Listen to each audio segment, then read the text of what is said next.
Santa Claus milingaw sa mga bata. Aniya si Kimberly Urbuda sa mga detalye.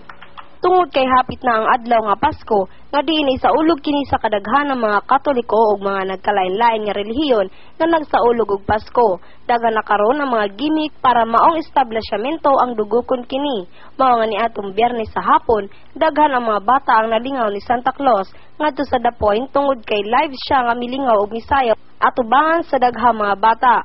Ug gawas sa mga bata nga nalingaw, aduna usab gusto mga batanon ang magpa-picture duol kaniya. Sa pagsayaw ni Santa Claus, gipakpakan kini siya sa mga nananaw. Human sa iyang pagsayaw, aduna dayon ang gipahigayon nga free taste sa mga produkto nga naangad to. Pagkarinig na Santa Claus,